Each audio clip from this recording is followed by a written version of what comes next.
Assalamualaikum Ananda, ketemu lagi dengan Ibu Zona. Di video ini kita akan memulai pembahasan tentang peluang. Tentunya kalian sudah pernah dong mempelajari peluang atau mencari nilai peluang saat kalian masih SMP atau MTS. Pada jenjang SMA atau MA ini, kita akan mempelajari lebih lanjut tentang teori peluang.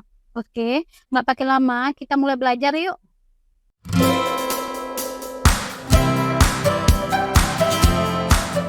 Pada pembahasan kali ini, kita akan belajar tentang frekuensi relatif. Sebenarnya apa sih yang dimaksud dengan frekuensi relatif? Yuk disimak. Misalkan ada sebuah pertandingan berupa pelemparan koin dengan dua sisi, yaitu sisi angka dan sisi gambar. Pelemparan dilakukan sebanyak 50 kali, dan pada akhirnya dihasilkan kemunculan sisi angka sebanyak 22 kali, dan sisi gambar sebanyak 28 kali. Hal ini bisa kita tuliskan. Banyaknya pelemparan itu tadi adalah 50 kali. Kemunculan angka itu 22 kali. Dan gambar itu muncul 28 kali. Nah, dari sini dapat kita tuliskan dalam bentuk perbandingan. Yaitu, angka yang tadinya 22 kali muncul, itu adalah dari 50 kali pelemparan. Maka dapat kita tulis 22 per 50. Begitu juga dengan sisi gambar. Dapat kita tuliskan 28 per 50. Kedua hal ini disebut dengan frekuensi relatif. Atau secara umum, frekuensi relatif adalah perbandingan antara banyak kejadian terhadap banyak percobaan yang dilakukan. Atau secara matematisnya dapat kita tuliskan FK sama dengan NK per N percobaan. FK itu adalah frekuensi relatif dari suatu kejadian, NK itu adalah banyaknya kejadian, dan N percobaan itu adalah banyaknya percobaan. Sesuai namanya, frekuensi relatif. Berarti relatif terhadap apa nih? Relatif terhadap percobaannya ya. Jadi, tidak selalu dalam 50 kali pelemparan didapatkan hasil angka harus 22 kali dan gambar 28 kali. Sekali lagi, frekuensi relatif itu tergantung pada percobaannya. Misalkan lagi, pelemparan koin yang sama sebanyak 50 kali. Ternyata didapatkan hasil kemunculan angkanya itu 20 kali dan gambar 30 kali. Dari sini kita bisa menentukan frekuensi relatif masing-masing kejadian. Yaitu, frekuensi relatif munculnya sisi angka dari 50 pelemparan adalah 20 per 50. Ini bisa kita sederhanakan sama-sama dibagi 10, sehingga didapatkan 2 per 5. Begitu juga frekuensi relatif munculnya sisi gambar dari 50 pelemparan adalah 30 per 50. Sama-sama dibagi juga dengan 10, maka hasilnya adalah 3 per 5. Contoh berikutnya, misalkan terdapat satu buah kantong yang berisi bola berwarna biru sebanyak 50 dan berwarna merah sebanyak 50. Dari kantong ini akan diambil satu bola dan dicatat pengambilan bola yang diulang sebanyak 10 kali. Ternyata dari 10 pengambilan didapatkan hasil seperti tabel berikut. Ini bisa kita tuliskan. Banyaknya pengambilan sama dengan 10 kali. Banyaknya bola biru sama dengan 3 kali. Banyaknya bola merah sama dengan 7 kali. Dari data ini, kita dapat tentukan frekuensi relatif dari masing-masing kejadian, yaitu frekuensi relatif terambilnya bola biru sama dengan 3 per 10. Sedangkan frekuensi relatif terambilnya bola merah sama dengan 7 per 10. Contoh berikutnya, misalkan tim Merpati dan Garuda melakukan pertandingan sepak bola sebanyak 40 kali. Hasil kemenangan 40 kali pertandingan tersebut adalah tim Merpati menang sebanyak 12 kali. Tim Garuda sebanyak 25 kali, sedangkan kondisi seri itu sama dengan 3 kali. Dari data ini, kita bisa tahu bahwa tim Garuda memiliki kesempatan atau peluang menang lebih besar.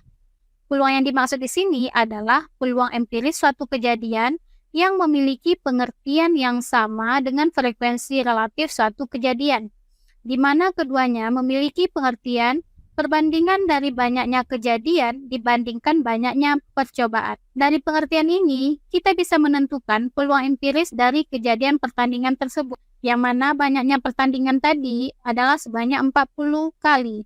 Sedangkan tim Merpati itu menang sebanyak 12 kali. Maka kita tuliskan PM sama dengan 12/40. Atau kita jadikan desimal menjadi 0,3. Sedangkan tim Garuda menang sebanyak 25 kali. Maka bisa kita tuliskan PG sama dengan 25/40. Sama dengan 0,625. Dan saat kedua tim seri itu sebanyak 3 kali, dapat kita tuliskan PS sama dengan 3/40, sama dengan 0,075. Sekarang coba Anda perhatikan peluang empiris dari 3 kejadian ini.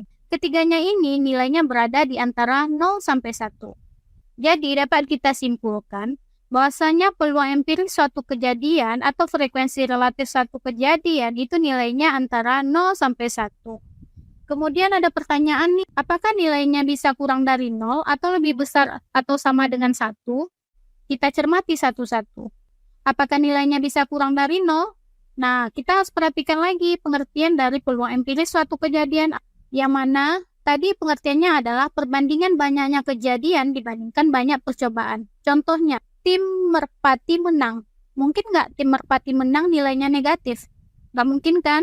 Paling kecil kemungkinan menangnya adalah 0 atau selalu kalah selama 40 perlombaan. Atau bisa dituliskan 0/40 sama dengan 0.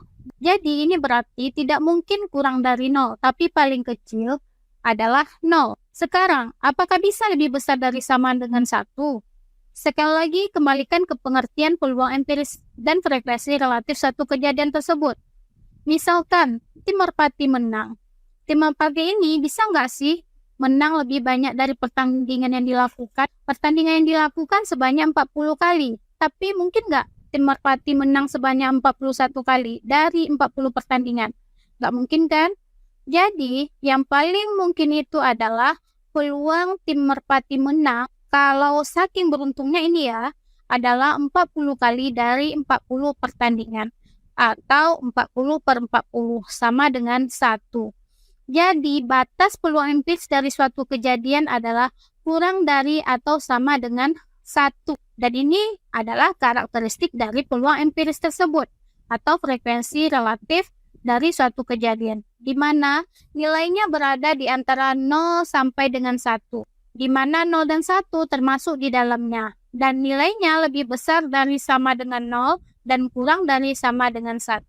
Kalau dijumlahkan, nilainya adalah 1. Artinya, kalau kita melakukan percobaan dengan beberapa kejadian, hasilnya selalu 1. Untuk menguji pemahaman Ananda, silahkan coba mengerjakan soal berikut ya. Soal yang pertama, dalam pelemparan sebuah koin sebanyak 100 kali, diketahui 60 kali muncul sisi angka dan 40 kali muncul sisi gambar. Frekuensi relatif munculnya sisi angka adalah A1/5, B2/5, C3/5, D1/3, E2/3.